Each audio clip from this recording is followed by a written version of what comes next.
국민의힘 입장에서는 조기 대선에서 내세울 카드가 마땅치 않은 부분이 있어요. 바로 제가 이어서 말씀드리는 이 지금 오늘의 세 번째 뉴스와 관련했습니다. 자, 오늘 명태균 씨의 변호사인 남승권 변호사가 MBC 라디오 김종배의 시선집중에 출연을 했습니다. 그래서 소위 말해서 12월 12일 날 명태균 씨 변호인단이 검찰에 제출한 황금폰과 관련된 오늘 인터뷰를 했습니다. 오늘 인터뷰를 했는데요.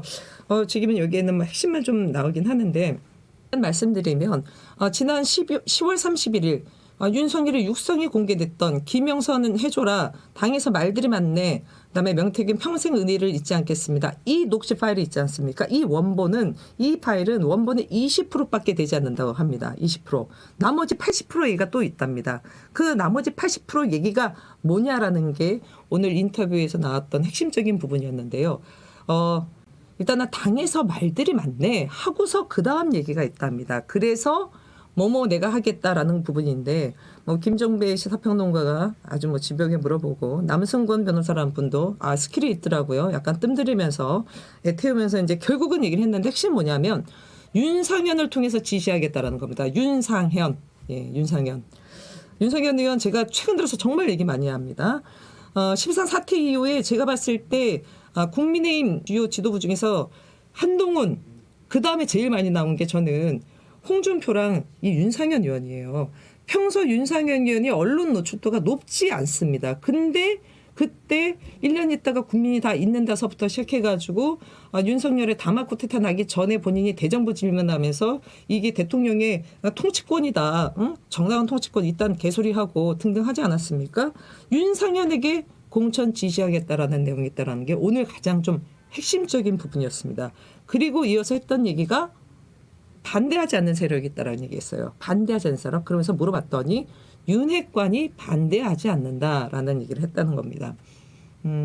지난 방송 때도 제가 윤상현 의원 얘기하면서 지금 용산 대통령실에서 차기 이쪽 대통령 후보로 윤상현을 찍었다라는 얘기가 있는데 제가 이게 지금 오늘 나온 기사를 보면서도 이게 연관이 되는구나. 이게 정말 나름 좀 합리적 추론이 된다라는 생각이 오늘 좀 다시 한번 들었습니다. 그리고 오늘 그 남승권 변호사가 했던 얘기 중에서 일단은 오세훈 시장 관련된 홍준표 시장 관련된 얘기를 물었는데요. 여기 지금 나와 있습니다만 오세훈 시장 관련돼서는 딱 2번 만났다고 하지만 아니다라고 명태균 변호인 남승권 변호사가 얘기했습니다. 3차례 이상 만났다라고 했고요. 얼마 전에 오세훈 시장이 고소장을 제출했다고 하는데 이 남승권 변호사는 현재 고소장이 아직 본인들한테 오지는 않았다고 합니다. 그럼 면밀히 검토하겠지만 오늘 저는 직접 라이브로 들었는데 굉장히 자신 있게 얘기하더라고요. 본인들이 다 변론할 수 있고 다 준비가 돼 있고 도리어 오세훈을 무고 혐의로 본인들이 할 것이다. 무고가 될 수밖에 없고 결국 오세훈을 무고로 넘기겠다라는 얘기까지 했습니다. 네.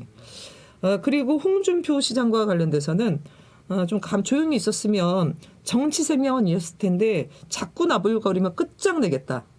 자꾸 나불거리면 끝장내겠다라는 게 명태균 씨 오늘 남승권 변호사가 인터뷰에서 이렇게 밝혔습니다. 제가 그래서 종합해서 좀 말씀드리면 지금 국민의힘이 지금 명태균 게이트와 관련돼서 저는 지금 거의 한 달 된 것 같아요. 이게 그냥 명태균 게이트가 국민의힘 게이트로 간다라고 얘기를 했고요. 국민의힘 게이트를 간다라고 했을 때 지금 현직 광역단체장만 지금 5명이 연루가 됐습니다. 그중에 가장 큰 건 오세훈, 홍준표, 김진태, 박완수 그다음에 부산시장 등까지 지금 연루가 돼 있고 특히 이들의 문제가 뭐냐면 지금 예를 들어서 이 지금 정치헌법 위반, 여론조사 비용 대납, 여론조사 조작, 로데이터 받고 이런 부분도 있고요. 오늘 저는 여기서 한 명 더 추가하고 싶은 게 윤상현 의원입니다. 윤석열이 공관위원장에게 직접 지시를 하겠다라고 얘기를 했습니다. 근데 윤상현 의원은 뭐라고 했냐면 맨 처음에 10월 31일 녹취록에서 공관위에서 들고 왔는데라고 했을 때 자기는 들고 간 적 없다라고 했어요. 그래요. 100번 양보해서 본인이 아니라 다른 공관위원이 들고 갔을 수도 있습니다. 근데 이거를 윤상현이 알았냐 몰랐냐도 대단히 중요하고요. 윤석열이 지시해가지고 윤상현한테 지시해서 그게 이루어졌다라고 한다면 이것도 당내 경선에 불법 개입한 거예요. 이것도 공직선거법 위반입니다. 박근혜를 윤석열이 2년 보냈던 것과 똑같은 부분이어서 여기에 윤상현 공관위원장은 공정선거를 해친 당사자가 됩니다. 그래서 제가 보기에는 지금 대선에 꿈을 가졌던 오세훈, 그다음에 홍준표, 그다음에 최근에 들어서 모락모락 그 생각하면서 본인 도파민 팍팍 나오니까 이 얘기 저 얘기 말도 안 되는 헛소리를 짓거렸던 윤상현까지 이 사람들이 물증이 혹은 그러니까 녹취 혹은 예를 들어서 카톡 대화 이런 것들이 터지게 되면 이 사람들이 국민의힘 대선 후보가 될 수 있냐라고 봤을 때 만만치 않다. 쉽지 않다라고 보여지고요. 그렇게 되면 사실은 국민의힘에 남는 후보들이 별로 없어요. 뭐 제가 몇 차례 말씀드렸지만 명태균 게이트에서 이름 한 번 거론이 안 된 사람이 둘이에요. 그 한동훈이랑 나경원입니다. 뭐 안철수 의원도 연관이 됐죠. 나는 뭐 명태는 알아도 명태균은 모른다 했는데 본인 대선 캠프 때 단일화와 관련돼서 명태균 만나고 이런 부분들이 들어가 있지 않습니까? 물론 여기에서 뭐 단일화는 불법이 아닙니다. 뭐 불법적 요소가 있냐 없냐는 그거는 봐야 되는데 그렇게 되면 지금 국민의힘에서 볼 수 있는 카드는 몇 없어요. 저는 원희룡 쉽지 않다고 봅니다. 원희룡 지금까지 윤석열 부역질 했지 않습니까? 아니 양평 고속도로서부터 시작해가지고 부역질이란 부역질 앞장서서 했는데 그렇게까지 내세운 거는 그냥 자폭이다. 너 자폭해라. 그냥 그 제가 원희룡도 받지 않을 것 같고 지금 상황에서는 저로서는 한 3명을 거론할 수 있습니다. 나경원, 안철수, 한동훈.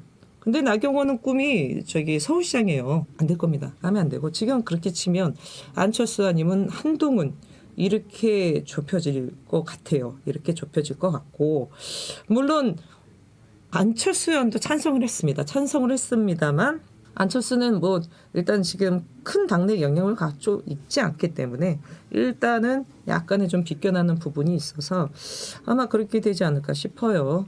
자, 그렇다고 한다면 제가 봤을 때 일단은 요 몇 달 사이에 특히 헌재에서 어떻게 되느냐 지금으로서는 인용될 가능성이 저는 대단히 높다고 봅니다. 대단히 높기 때문에 그렇게 됐을 때는 아마 국민의힘 자체 특히 저는 친윤 쪽이 어떻게 하는지 그다음에 친윤도 친한도 아닌 중간지대에 있었던 국민의힘 의원들이 어떻게 하는지를 봐야 될 것 같아요. 지난번 방송에서 우리 김병곤 기자께서는 국민의힘 국회의원들이야말로 바람보다 먼저 눕는다라고 했습니다. 근데 이번에는 바람보다 눕지 않았어요. 먼저 눕은 게 아예 눕지는 않았습니다만 윤석열의 탄핵 인용이 되고 조기 대선이 가시화 확실시 됐을 때 이 국민의힘 중간지대 의원들이 어떻게 되는지를 봐야 되겠습니다.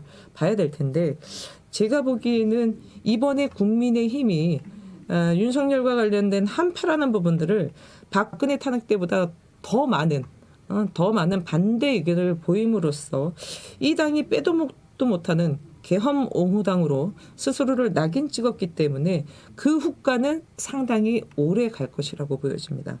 상당히 오래 갈 것이다 보여지고요. 비대위원장을 누가 하냐도 대단히 중요한 문제지만 일단은 친윤이 장악하고 있는 이상 헌재 판결 전까지는 조금 봐야 된다. 근데 헌재에서 인용이 되면 그때는 제가 보기에는 친윤 카르텔도 와해될 수 있다. 그래서 먼저 바람보다 놓을 수 있다. 이렇게 보여집니다.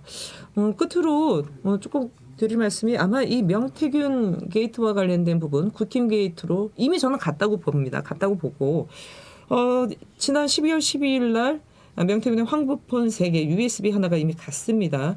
본인들은 패턴을 열지 못해서 검찰이 포렌식을 거치고 등 할 텐데요. 이것 말고도 PC를 통해서 카카오톡 대화나 이런 부분들은 이미 많이 넘어갔다라고 해요. 많이 넘어갔다고 하는데 저는 이 창원지검이 이미 그거를 확인한 지 좀 됐습니다. 그러면 당연히 대검에 올라갔을 거고요. 대검에 올라간 거를 가만히 뒀을까요?